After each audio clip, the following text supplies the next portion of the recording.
kontaan nañu bu baax ci ni nga nuyoo ñuy seetaan ak disponibilité bi surtout mais on va parler de l'actualité ñu dooreek ak li nga xamante ni nag jamono ji moo gën a fës loolu ci réseaux sociaux yi yaakaar naa ni depuis moom président Macky Sall désigné ki nga xamante ni rek moom mooy Amadou Ba premier ministre mu porte li nga xam ne moom mooy flambeau bu Benno Bokk Yaakaar loolu képp la ñuy waxtaanee déggatuñ sax opposition déggatuñ dara moom la ñëpp di waxtaanee balaa ñoo ñëw ci loolu tey choix bu président Macky Sall porté ci Amadou Ba parmi les 11 candidats ban jàngat nga ci am pourquoi Amadou Ba.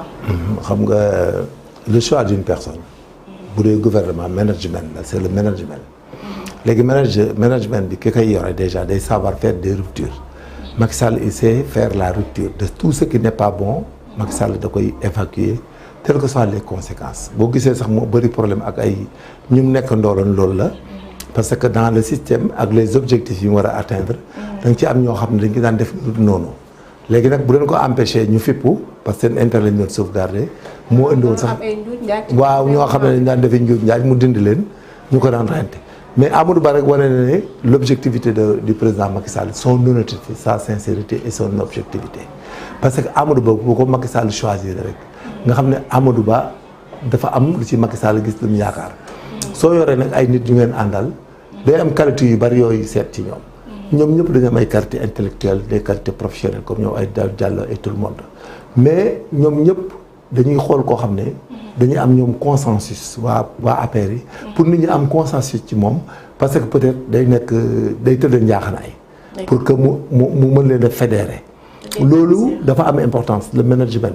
parce que moo leen mag benn waaw moo leen mag déjà droit d'aînesse bi da ci am importance daf leen mag am na expérience mën na muñ et puis il est discipliné il fait preuve d'humilité et puis amul dafa am sens de l'écoute et il est très efficace dans l'approche de résolution des problèmes c'est-à-dire il a une réactivité extraordinaire c'est li ñuy tuddee fast track quoi c'est-à-dire bu amee benn affaire da koy mën a régler tout de suite donc loolu c'est important et puis comme Amadou comme Abdoulaye Daouda dañoo am benn compétence moo tax compétence bi ñu am c'est la diplomatie économique dañ ko am parce que gis nga monde bi ñu nekk léegi il faut que nga am les pays tiers-mondistes comme le Sénégal ak yooyu il faut ñu am ay managers yoo xam ne ils savent où prendre des crédits et quand prendre des crédits d'abord parce que nous sommes dans un monde où personne ne peut plus aller seul personne mënatul am li nga xam ne moom la sa réew yow am soxla tout de suite mënoo ko ew am tout de suite ak demain diplomatie économique mooy les accords de Bretton Woods le FMI la Banque mondiale il faut nga am entrée foofu am background ak mën a convaincre ces gens-là parce que aucune économie africaine léegi mënatul dem sans crédit sans la confiance des bailleurs de fonds sans la confiance des donneurs et que les donneurs maintenant et les accords et les crédits sur le plan mondial pour les investissements mooy di nga gis sphère ministère yi li ñu ko tabaxee mu nekk aux normes de horizon 2050 même si tu veux non, il faut aller là-bas et voir c'est des choses qui vont aller dans 50 ans Sénégal dootul régler ay affaires gouvernement dugg wala ministère dugg si vous voyez les routes le développement des routes l'autoroute du développement l'autoroute du développement c'est le développement d'abord des routes kooku ñëpp xam nañ ko les voies de communication sont assez suffisantes au Sénégal si vous voulez à Saint-Louis vous voulez aller tout de suite à Touba amener un conteneur vendre et revenir tu peux aller tout de suite à Touba et revenir bientôt tu peux aller à Kaolack et revenir donc ça on les appelle des projets la réalisation des projets mais la réalisation d'un projet c'est pas parce que da ngay ñëw rek dundal un Alioune Kandji bu nekk këram di tux yàmbaam nga di ko jox non la réalisation des projets c'est de mettre en place des dispositifs qui yoo xam ne dañuy am ce qu'on appelle des plus-values une chaîne de valeur nga xam ne non seulement tu mets quelque chose en place pour toute la communauté mais et que cette même communauté par les éléments constitutifs de la communauté ku nekk mën ci gis sa bopp liggéey ci am ci dara waxuñu nag réew moo xam ne da ngay tox sa yamba toog di saaga di nangam mën a dugg ci àll bi nekk rébellion yor sa arme donc Amadou Ba peut continuer le projet SMART de Macky Sall c'est ce qu'on appelle le PSE à l'horizon 2035 c'est un projet SMART et qui parle de SMART interpelle la méthodologie de Bloom il faut quelqu'un d'intelligent de ki ko mën koo xam ne technique bi xam na comment le réaliser parce qu'il faut que ça soit spécifique d'abord mesurable atteignable réalisable à terme et là-bas ça demande des qualités intellectuelles des qualités techniques donc c'est pour cela que une équipe par exemple une binôme Amadou Ba ak Abdoulaye Daouda Diallo, mais on ne peut pas en trouver en Afrique et voire même dans le monde, de par leurs compétences, de par leur discipline, de par leur humilité. Pourquoi Amadou Ba et pas Abdoulaye Daouda? Non, c'est rien du tout, parce que Amadou, peut-être Macky l'a pris parce que c'est son frère, c'est son grand frère. Ils étaient dans la même corporation.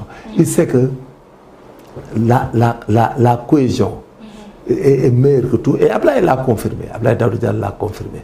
Abdoulaye Daouda Diallo n'est pas dans des dilemmes de concours et de nangam. Parce qu'il sait ce qu'il fait et il est entré en politique à cause du président Macky Sall. Sa loyauté et sa fidélité ne lui permettent pas que Macky Sall désigne quelqu'un muy bañ.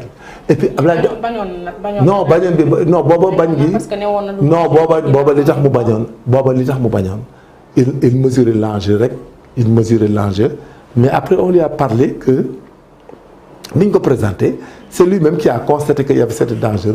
Et au passage, on félicite les Abdou Mbow et tout de par leur loyauté, leur fidélité et leur discipline de parti. Parce que au Sénégal, on ne peut pas trouver meilleur que Amadou Ba, Abdoulaye Daouda Diallo pour gérer notre pays et gérer notre économie et développer le pays. Parce que ku naxul sa bopp xam ne li ñu gis fii ci dëkk bi c'est un jeu d'enfant quoi. C'est comme Mbapat ay ñuy Mbapat lañ dañuy loterie Congo, c'est-à-dire dañuy essayer am dara rek mais xamuñ sax nañu yore kër waxuma la di yorum réew. Le Sénégal est au moment boo xam ne tout fonctionnaire, tout étudiant, tout mécanicien, commerçant, tailleur, menuisier, les femmes qui sont dans les maisons, les dames qui sont dans les foyers jeunes mariés, les jeunes qui veulent avoir des maisons, les jeunes qui veulent trouver du travail, ils n'ont pas à chercher ailleurs outre que d'accompagner Amadou Ba dans le projet et Abdoulaye Daouda Diallo dans ce projet. Mais ku nanguwul ma ne ku nanguwul da ngay sentiment ngay ma ne boo demee soo demee ak sentiment doo ci am ndam parce que c'est un projet de société, l'histoire de politique, le projet d'APR, le projet de Macky Sall et le choix de Amadou Ba est stratégique. Le choix de Amadou Ba est un choix qui n'est pas politique, c'est un choix stratégique, et économique et sécuritaire, de sûreté pour notre développement social, pour notre développement économique et notre développement sécuritaire, et pour la cohésion nationale. Un président qui n'est pas violent, un président qui n'est pas vulgaire, qui n'est pas insolent, qui fait preuve d'humilité, de correction et du bon sens. C'est ce qu'on a cherché et on l'a trouvé à Amadou Ba. Maintenant, le projet, c'est quoi? C'est de le faire élire au premier tour et de délaguer les histoires politiques au Sénégal et d'aller vers le développement et le travail. C'est l'objectif. D'anéantir toute forme de vérité de nature à entraver le développement de notre pays, il faut l'anéantir à tout prix pour qu'on arrête. Parce que nous avons le pays, nous avons France, nous avons l'Espagne, nous avons les anciens vagabonds, repris de justice, firmes de chambre, violeurs, nous avons distraire les populations, nous avons et puis excusez terme. Finalement, ils nous désorganisent même notre société, ils donnent de mauvaises habitudes à la jeunesse. Voilà le résultat, la violence et la décision, c'est-à-dire la scission ethnique. Créer des problèmes partout, ils ne savent pas. Mais moom ADD gis nañ ko mu renoncé ci li nga xamante ni moom mooy candidature mais gis nañ ko démb wala samedi ci discours am mentionné wul ba tey tur Amadou Ba. Mais ça importe le choix. Non, ça ne veut rien dire. Xam nga y a l'esprit et la lettre. Ku nekk doo ko gisee nga jël. D'accord. Maintenant, moom il ne parle pas de Amadou Ba, il parle du candidat. Il n'a pas besoin de prononcer le nom de Amadou Ba. Il parle du candidat. Amadou Ba peut ne pas être son ami comme il peut l'être, mais c'est le candidat. Parce que le sentiment qu'il est avec Amadou Ba, qu'il soit son ami ou ennemi, ne compte pas. Ce qui compte, c'est le candidat de la paire qu'il parle. Et le président, il n'a pas de division, il n'a pas des instructions reçues du président de la République, il n'a pas parlé même de Macky Sall, et il a parlé du choix. Le choix qui est le candidat de la paire, c'est tout. Le candidat de la paire, il le suit, il va l'obéir, il va l'accompagner, il va le protéger. Parce que les gens, chaque fois, ils cherchent un contentieux entre Amadou Ba et Abdoulaye Daouda Diallo. Les gens ont été mais amna quand même. Ouais, d'accord. Mais c'est la dualité. C'est la dualité. C'est la dualité politique. D'accord. Politique non les démé chacun veut un poste. La politique, il faut d'or, il gère les populations, il y a les intérêts communs. Mais dans le parti, c'est une dualité. C'est normal. Même dans l'armée, dans la gendarmerie, dans la police, dans les écoles et tout. Qu'on est que comme brigade, comme compagnie, comme légion. Mais c'est ce bureau général. ah nga ma Kandji dama laa bëgg a def adjoint dama lay wax mu jëlal Modou Ndiaye du ma la ko wax. non non dama la ko bëgg a def man la bàyyi ba jël Modou Ndiaye amul fenn ça n'existe pas. Vous savez, en politique c'est un compromis. C'est des compromis madame. ay compromis la ce n'est pas la peine ñu fi nekk naan gaa yi nu kii la ak du gaa yi nu kële. C'est des compromis, il faut mettre en place les compromis et suivre l'intérêt supérieur de la nation pour qui doit être géré par un parti politique. C'est tout. Qu'Amadou Ba soit cité par exemple qui doit ils n'ont pas besoin. C'est des partenaires bon. C'est des partenaires dans un projet. Ils règlent le projet, c'est un business politique pour un business État. C'est un business où doit passer toute la population pour réussir. Business bi mooy faire réussir la population, mettre la population dans de bonnes conditions de logement, de santé, de travail et de subsistance. Pour ne pas dire faire respecter la pyramide de Maslow quoi, pour que les populations sentent leur appartenance à l'État du Sénégal et que leur besoin physiologique soit satisfait. Soit satisfait. C'est tout. D'accord. Amadou Ba moo am background ci yenn yi nga xamante non c'est la vérité parce que c'est comportemental, c'est technique, c'est scientifique. Et puis c'est le fait aussi de pouvoir réunir beaucoup de personnes. D'accord léegi tey nan nga gisee départ Aly Ngouille Ndiaye ak ki nga xamante ni moom mooy Boun Abdallah Dionne parce que gis na ak président Macky Sall mais moom ba tey nanguwul. C'est son droit mais man bu ma nekk Aly bi ñu gisoon ne dama ko c'est pas la peine parce que sa contribution loo yéene Sénégal mën nga ko yaa ngi koy gën a mën boo ànd ak Amadou Ba parce que c'est des partenaires ils étaient dans le même projet.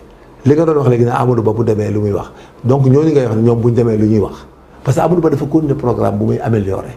bu muy rendre fast track plus rapide et plus rapproché. et un programme qui va rendre plus visible. et avec des impacts yu gën a vaste laal ñëpp sans distinction de parti de religion d'ethnie ou quoi que ce soit que tout le monde soit là-dedans donc Boun Abdallah Dionne avait le devoir de suivre Amadou Ba comme tant d'autres. parce que mais pourquoi moom tamit kenn gënu ko xam li nga xamante ni moom mooy plan PSE bi tam. kanti moom Boun Abdallah mais gënu koo xam Amadou Ba Boun Abdallah Dionne bu ko ma ne Boun Abdallah Dionne ma ne Amadou Ba était inspecteur des impôts et domaines du Sénégal il a été ministre plusieurs fois Boun Abdallah Dionne n'a jamais été ministre il est venu directement premier ministre man j'assume et je le dis dans la gestion de l'État Amadou Ba est plus compétent que Boun Abdallah Dionne kooku moom il faut même pas aller vers ce sens moo leen gën a expérience gën leen compétent kooku moom jarul sax ñuy wax moom mën naa dóor sama loxo ci cas bi loolu moom xam na ko keneen xam na ko Amadou Ba moom du morom ci gestion de l'État et des affaires de l'État c'est pas comparable waaw tey yaakaar nga ni moyen dina am voie moyen pour indi ki nga xam ni moom mooy Boun ak ki nga xamante ni moom mooy Aly Ngouille. Aly c'est un technicien un ingénieur c'est mon frère à moi mënu ma ko juger sax mais naa ko juger Aly moom aw ma sax lu ma ciy wax Aly je veux que moom kii retourne parce que Aly est efficace auprès de Amadou Ba mais Boun Abdallah Dionne Macky Sall l'avait nommé premier ministre je suis désolé qu'il fasse une scission pour aller où que ce soit mais il n'a pas les compétences identiques comme Amadou Ba. il n'en a pas. mais am na doole tam biir. mais bu amee doole moom na ko wuti feneen mais je te jure su demee il va le regretter man maa la ko wax fii lu ci am ndax. parce que nee na fan yii ñu ñëw ndax démb demoon na Touba. nee na ma ne dégg nga ma ne la def annonce am xamuñu nag ndax. day del si laa wax na del si Boun laa la wax Boun Abdallah Dionne na del si il était premier ministre Amadou Ba est premier ministre Amadou Ba était ministre des finances Amadou Ba était directeur des impôts et domaines. Et la direction des impôts et domaines, vous savez, dans le système macroéconomique d'un État est axé sur les impôts, les domaines et la douane. Et que c'est eux qui les commandent. Quelqu'un qui passe par le ministère des Finances avec budget, qui commande la douane, qui commande les domaines, qui commande les impôts, la fiscalité, il a une mainmise sur l'économie, sur le système macroéconomique, de développer l'économie. Il ne peut pas s'équivaler ak Amadou bu mu la gën a compétent kooku jarul sax di dem di ñëw. Sénégalais nag non mais ñëwaat mooy intérêt ma ne Boun Abdallah Dionne s'il rendait la monnaie Abdoulaye Wade Macky Sall. Macky Sall mënu koo jëlee zéro poste def ko premier ministre di ko wax mu ànd ak nit muy bañ loolu erreur boobu mu def ça va le rattraper et il n'a qu'à revenir. Aly Ngouille moom c'est un ami à Macky c'est un ami à tout le monde il n'a pas de problème mais peut-être il y avait des détails c'est comme tu dis ce n'est pas important. C'est mon frère à moi, mon parent de surcroît aussi. Je veux qu'il retourne directement. Mamboy là, il n'a qu'à retourner. Parce que c'est un jeune qu'on doit former, il n'a qu'à arrêter. Mamboy, il fait partie des pépinières. Mais gis nañ de moom président. moom laa dama ne Mamboy pépinière la boo xam ne dañ koy préparer bu baax. moo tax jarul mu yàkkamti parce que c'est normal parce que quand tu as des compétences, quand tu te vois un peu machin, donc ce n'est pas la peine parce que ñoom ñëpp dañuy am ay raisons garder yoo xam ne ci biir yow doo ci egg xamoo ko sentiroo ko. mais néanmoins moom suñu boy la il n'a qu'à tout arrêter et revenir parce qu'il fait partie de la pépinière donc de ce pays. Non, c'est la vérité. Mame Boye fait partie de la pépinière de ce pays. Moi, je ne souhaite pas qu'il fasse des errements quelconques. Parce que c'est des gens dont on a besoin. Mais pourquoi nous tenter aussi chance? Non, mais comme il faut am fu mu bokk ba pare ne connaît le projet ba pare rek. bu bàyyee nag. non bu bàyyee jaru ko dama ne man ce que je conseille à Mame Boye c'est de continuer dans le projet. Parce que Mame Boye déjà est un homme politique qui sera politique tant que mi ngi dund. Parce que Mame Boye c'est un rassembleur, c'est quelqu'un de bon, de bien, d'intelligent et tout. Donc il peut nous rendre des services. Ce n'est pas parce qu'on cherche tout. On ne peut pas être tous présidents. Mais il a été limogé aussi. Non, on peut revenir. C'est des règlements de compte politique, c'est normal. Chef bi boo nekkee ak moom. jékki-jékki ne ko du ma def li nga wax da lay dàq. loolu logique la li ngeen di wax yooyu ay jaxa day mujj nit ñi dañ koy wax rek pour gën a jaxase situation bi. parce que Macky manager la xam ne c'est normal gars yi dañu am ay règlement de compte. mais selon man tey bu fekkee maanaam Mame Boye def na lu ni mel et que ci ñoom la bokk te ku ne xam na ni détermination amoon na ko pour président Macky Sall bring un autre. c'est ça. mais def na lu ñu def rek ci saa si ñu. non loolu moom c'est non attendez loolu c'est politique. d'accord nit bu ne def na damay dem contre la da ngay jël say dispositions. remplacer ko sentinelle bu taxaw fi seen buntu boutique bi di seen fii di garder bu yeewoo ne bana sumu tënk bi dem yoonam nu ngeen koy def. ah mais bu fekkee nee na bana te xam nañ ni maanaam mën nañoo dox. non mais yow non Aly Ngouille Ndiaye ba mu bàyyi Mame Boye fi mu nekk direction la boo xam du benn les ministères peuvent les gérer parce que c'est un budget, c'est les pyramides. Mais la direction isolée c'est une boutique. Il faut que les gens continuent à vendre la marchandise. Parce qu'au ministère, il y a une pyramide de gestionnaires, de machin. Mais si vous regardez une boutique, vous avez soumis une banane, vous avez dit. Même si vous avez dit c'est la même chose. Hein? L'État, c'est la continuité. Celui qui démissionne, on te remplace. C'est un projet politique aussi. Si tu te mets en déphasage avec le projet politique, vous allez le Mame Boye, c'est mais bref, nous ce qu'on souhaite. Mame Boye fait partie des pépinières. Moi, je veux et je lui donne ordre de revenir. Parce que Mame Boye n'a qu'à revenir parce que c'est une pépinière. Il n'est pas question qu'il parte en herbe. Il n'a qu'à revenir. Mais c'est normal aussi, en début de merde, qu'on se dise la vérité. Corporation de personnes, il n'y a plus de jubo, il n'y a plus de gaïna. Macky Sall moo jël ku nekk de fonction de couleur bi mu am ak yow confiance bi mu am ak yow et ce qu'il attend de toi. Moo tax mu jël leen personnellement ku nekk mu segmenté la mais ku doful Sénégal xam ne le choix de Amadou Ba est un choix opportun, est un choix objectif et c'est un choix stratégique. Parce que toute question sax bu leen dàqee jàng wala mën leen du yooyu yëpp mais Amadou aussi il est d'un commerce facile. C'est-à-dire il négocie avec les gens, il a le sens de l'écoute, il a preuve de l'humilité et puis il n'a pas trop d'hypocrisie. Mais en matière d'administration c'est comme ça. Ñun da ngay am genre boo xam ne léeg-léeg boo koy monteloo guddi da nga koy monteloo ci xaj parce que c'est un farfelu boo ko defee ci goudron bi par exemple day am ay errements léeg-léeg ngeen romb ko sax mu tudd ko da nga koy yóbbu ca fond ba du nga jël koo xam ne dafa 15 bu taxee fii du gis ainsi de suite tout ça amène dans les services. Mais à l'issue il faut voir que c'est l'intérêt supérieur de la nation qui est en jeu et que nous n'avons pas d'alternance au Sénégal. Nous n'avons qu'une horde de boomers, une horde une menace sincère du salafisme, du terrorisme et de la rébellion. En conséquence, nous devons maintenir un tempo qui sécurise le pays et qui le met en sécurité d'abord, et puis pour mettre en place une sûreté nationale.